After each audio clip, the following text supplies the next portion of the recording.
O governo de São Paulo pretende excluir, a partir de 2022, aquelas regras que restringem isenção do IPVA para pessoas com deficiência. É sobre esse assunto que nós conversamos agora com o advogado especialista em direito empresarial, Dr. Tiago Massicano. Doutor, seja muito bem-vindo, ótima tarde, bem-vindo aqui ao Top of the Hour.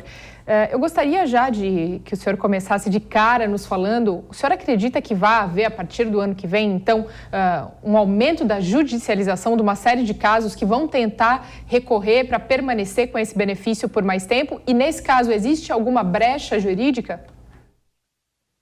Boa tarde a todos, boa tarde a todos que estão nos assistindo. Olha, para a gente compor e entender um pouquinho do que realmente está acontecendo com relação à isenção do IPVA aqui no estado de São Paulo, nós temos a Lei 13.296, que ela foi instituída, que ela criou essa regra tributária de isenção para as pessoas com deficiência, estabelecidas nos requisitos da lei, que ele cumpria por determinado serviço ou a perícia que ele realizava, dava o direito de ele não pagar o IPVA. Em 2020, foi instituído através de um decreto estadual pelo João Dória, que ele fez exigências e condições mais graves com relação a essa alteração. Então, ele enrijeceu as regras da isenção do IPVA para as pessoas que têm o PCD, tá? Isso, politicamente, foi muito ruim. Inúmeras ações judiciais, pelo princípio tributário que nós temos, que é da anterioridade. O que significa isso? Não poderia estabelecer uma lei retirando o direito, que é o direito do contribuinte de ter aquele direito de isenção, suprimido sem esse princípio de pelo menos um ano para ele ter esse direito a não pagar essa contribuição do IPVA. Isso repercutiu em inúmeras decisões diante do Tribunal de Justiça aqui do estado de São Paulo, e isso foi muito favorável.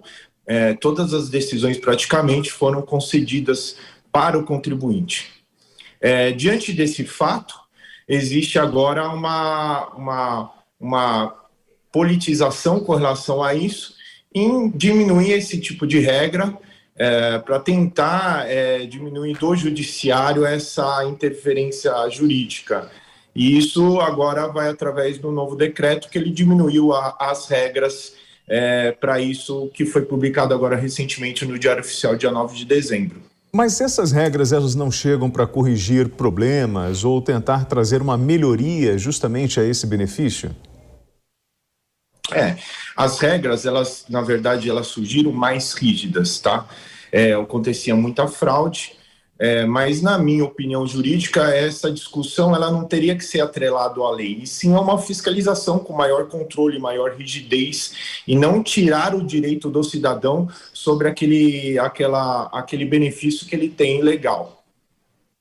Doutor, eu gostaria, existe então uma crise, né, nova, chamada crise dos chips. Nova não, mas desde o começo da pandemia, né, que paralisou aí a produção de carros 0 quilômetros em várias fábricas do país. E aí tem alguns juristas atrelando essa crise dos chips a essa nova determinação dessa medida por conta dos valores dos carros. Lembrando que essa legislação que o senhor trouxe para a gente agora sobre a isenção do IPVA aqui do governo, ela vale apenas para carros com valor inferior a R$70 mil, está correto, doutor? Exatamente, carros inferiores, ele dá, além de dar um benefício durante um determinado período que ele não pode fazer a venda daquele veículo, ele também tem o benefício do ICMS, tá? Mas aí ele tem que seguir uma série de requisitos que a legislação estadual determina para aquele PCD. A hora certa, na atenção, minha Rede Jovem Pan. Perdão, na minha opinião, eu entendo que é só uma discussão jurídica política com relação a essa restrição. A ideia da legislação é uma arrecadação maior dos IPVAs, e eu entendo que a regra ela devia ser melhor fiscalizada do que restringir o direito do cidadão.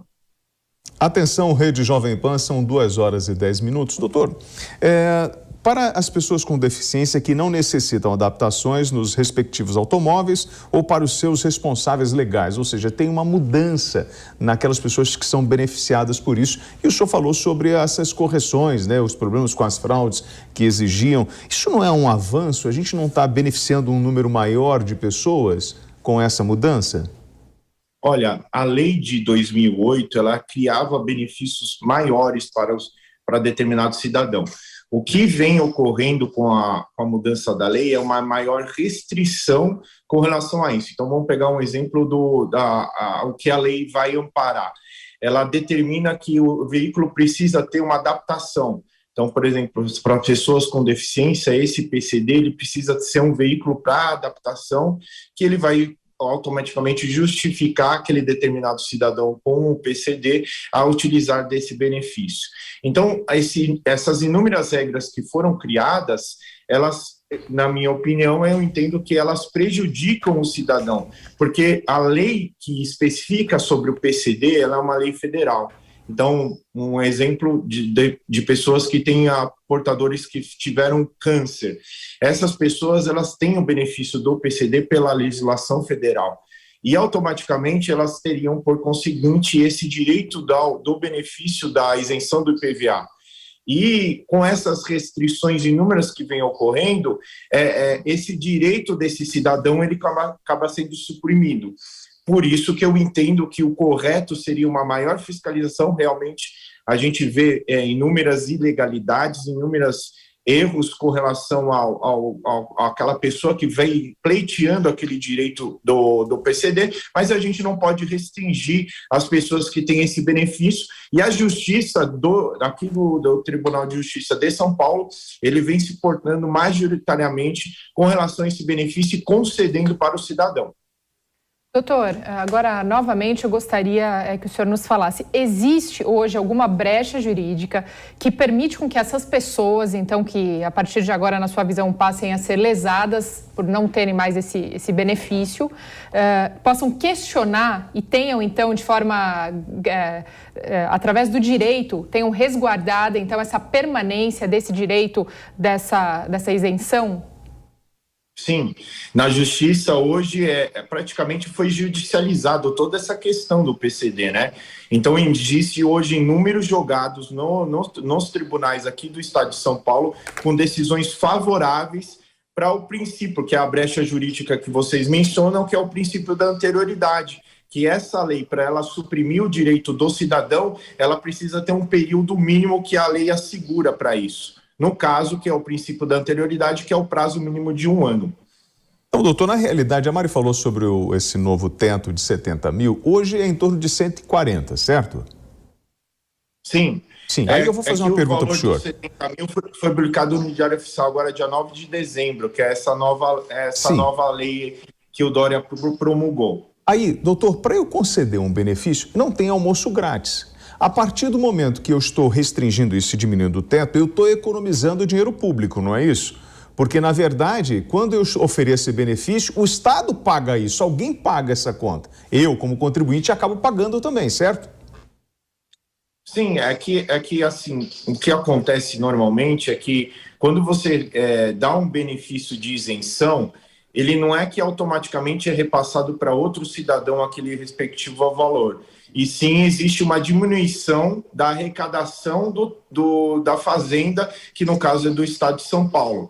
Então, automaticamente, isso dentro de um orçamento, ele precisa ser repassado para algum tipo de outro custo que vai ter que ser compensado sobre aquele benefício que está sendo concedido para aquela determinada pessoa. Mas um ponto muito importante é que esse benefício é um direito assegurado do cidadão. Ele tem esse benefício não só pela lei federal, que ele assegura o PCD, que é um benefício que ele tem várias outras, como LOAS, como várias outras, os tipos de benefícios que o PCD assegura, mas o IPVA é um ponto muito importante, que embora seja a legislação estadual, ele tem esse direito e acredito que ele restringir esse acesso, ele automaticamente vai ter que procurar a justiça para ele ter esse direito assegurado. Muito bem, nós conversamos com o advogado especialista em direito empresarial, Thiago Massicano. Doutor, muito obrigada pelos esclarecimentos. Obrigado, Thiago.